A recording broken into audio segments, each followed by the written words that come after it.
হরে কৃষ্ণ। প্রিয় দর্শক, হিন্দু ধর্মে একাদশী একটি পবিত্র উপবাস দিবস, যা প্রতিপক্ষের একাদশ দিনে পালন করা হয়। এটি মূলত ভগবান বিষ্ণুর পূজা এবং উপবাসের মাধ্যমে আত্মশুদ্ধি এবং পুণ্য অর্জনের ব্রত। এই একাদশীকে পুত্রদা একাদশীও বলা হয়। এই পবিত্র রোপিণী একাদশী শ্রাবণ মাসের শুক্লপক্ষের একাদশী, যা সন্তান প্রাপ্তি এবং পারিবারিক কল্যাণের জন্য বিশেষভাবে গুরুত্বপূর্ণ। ব্রত সংকল্প 4 আগস্ট সোমবার, ব্রত উপবাস 5 আগস্ট মঙ্গলবার এবং পারণ 6 আগস্ট বুধবার। 6 আগস্ট নির্দিষ্ট সময়ের মধ্যে উপবাস ভেঙে পালন করতে হয়।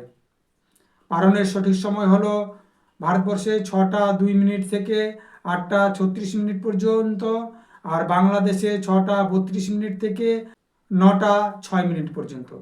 এই একাদশীর মূল উদ্দেশ্য হলো সন্তান লাভের আকাঙ্ক্ষায় উপবাস এবং প্রার্থনা করা।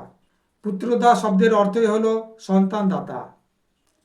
এই ব্রতের কাহিনী বর্ণিত রয়েছে ভবিষ্যোত্তর পুরাণে। প্রাচীনকালে ভদ্রাবতী নগরের একজন রাজা ছিলেন, তার নাম ছিল মহিজিৎ।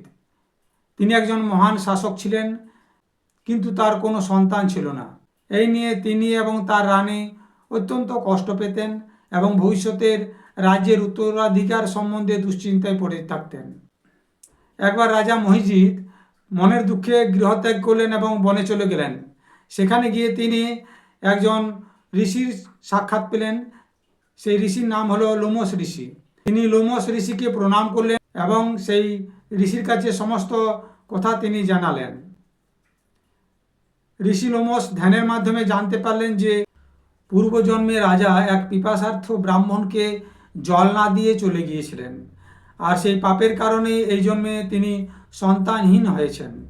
তখন ঋষি বললেন, শ্রাবণ মাসে এই একাদশী যদি রাজা এবং রানী উভয়েই এবং প্রজারাও উপবাস ও পূজা করে, তবে পাপ মোচন হবে এবং সন্তান প্রাপ্তি নিশ্চয়ই হবে। তারপর রাজা ফিরে এলেন এবং সেই একাদশী পালন করলেন। কিছু সময় পরে এক পুত্র সন্তান লাভ হলো। তখন থেকে এই একাদশীকে পুত্রদা একাদশী নামে ডাকা হয়। এই পুত্রদা একাদশীর বিশেষ গুরুত্বপূর্ণ দিকগুলি হলো, প্রথমত সন্তান প্রাপ্তির আশীর্বাদ, দ্বিতীয়ত পরিবারের শান্তি এবং ঐক্য, তৃতীয়ত পূর্বজন্মের পাপ মোচন, চতুর্থত আত্মশুদ্ধি এবং পুণ্য অর্জন, আর ভগবান বিষ্ণুর কৃপা লাভ। সন্তান শুধু পারিবারিক সম্পদ নয়, বরং ধর্ম পালনের ধারক এবং বাহক বলেই হিন্দু দর্শনে বিবেচিত হয়েছে। এই ব্রত নিয়ম এবং পালন পদ্ধতি। এই একাদশী উপবাস পালন করতে হয় অত্যন্ত শুদ্ধভাবে। মূলত উপবাস দুটি ধরনের হতে পারে। একটা হলো নির্জল উপবাস, জল পর্যন্ত গ্রহণ না করে সারাদিন উপবাস থাকতে হবে। এই ব্রত কঠিন এবং শক্তিশালী ফলদায়ক বলে বিবেচিত। আর দ্বিতীয়টি হলো ফলাহার উপবাস। ফল, দুধ, মধু, বাদাম জাতীয় খাবার গ্রহণ করা যেতে পারে, তবে শস্য এবং ডাল নিষিদ্ধ। এই ব্রত পালনের যে পূজার পদ্ধতি রয়েছে তা হলো ব্রহ্ম মুহূর্তে অর্থাৎ ভোর 4টা থেকে সকাল 6টা পর্যন্ত স্নান করে বিশুদ্ধ বস্ত্র পরিধান করতে হবে। তারপর মন্দিরে বা ঘরে যেখানে পূজা দেওয়া হয় সেই জায়গায় ভগবান বিষ্ণুর প্রতিমা বা ছবি স্থাপন করা।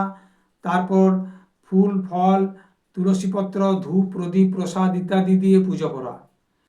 ভগবান বিষ্ণুর সহস্র নাম এবং সেই সাথে ওং নমো ভগবতে বাসুদেবায় এই মন্ত্রটি জপ করতে হবে। অন্য একাদশীর পবিত্রতা এবং ফল সাধারণত আত্মশুদ্ধি, মুক্তি এবং পাপমোচনের দিকে কেন্দ্রীভূত, কিন্তু পুত্রদা একাদশীর মূল ফোকাস হলো সন্তান প্রাপ্তি এবং পারিবারিক সমৃদ্ধি। যে কোনো ব্যক্তি, নারী বা পুরুষ, দম্পতি বা অবিবাহিত, বৃদ্ধ বা যুবক এই ব্রত পালন করতে পারেন। তবে এটি বিশেষভাবে উপকারী সন্তান প্রার্থীদের জন্য, নবদম্পতিদের জন্য, সন্তান মঙ্গল কামনায় মেয়েদের জন্য, সন্তানের কুশল প্রার্থনায় পিতামাতাদের জন্য। এই ব্রতের ফল অত্যন্ত শুভ এবং পুণ্যদায়ক। স্কন্দ পুরাণ এবং ভবিষ্যোত্তর পুরাণের মতে পূর্বজন্মের পাপমোচন হয়, সন্তানের জন্ম এবং সুরক্ষা হয়, মনোবাঞ্ছা পূর্ণ হয়, স্বর্গ সুখ লাভ হয়, মোক্ষ লাভের পথ প্রসারিত হয়। একাদশী ভগবানের এক বিশেষ দিন, তাই এই উপবাস হাজার অশ্বমেধ যজ্ঞের সমতুল্য পুণ্য ফলদায়ক বলা হয়। একাদশী রাতে জাগরণ করা অত্যন্ত পুণ্যজনক। এটি বিষ্ণু ভক্তদের জন্য এক অপূর্ব সুযোগ।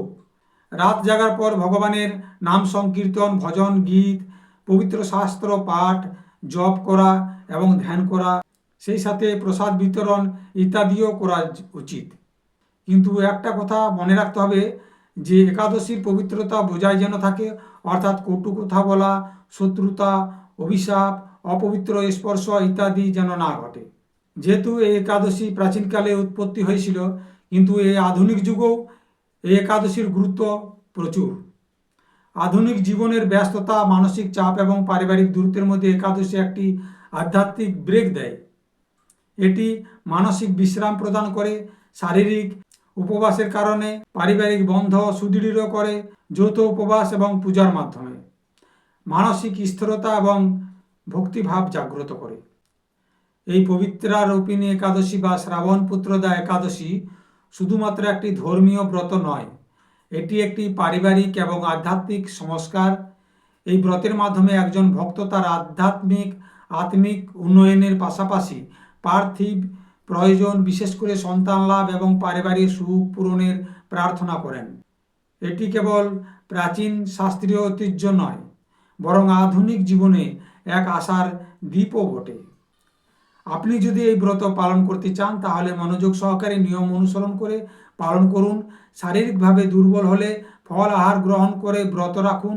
সর্বোপরি ঈশ্বর ভক্তি এবং নিষ্কাম কর্মই এই ব্রতের মুখ্য উপাদান। প্রিয় দর্শক, আপনি যদি আমার চ্যানেলে নতুন হয়ে থাকেন তবে চ্যানেলটি সাবস্ক্রাইব করে সঙ্গে থাকুন এবং লাইক, কমেন্ট ও শেয়ার করতে ভুলবেন না। নমস্কার।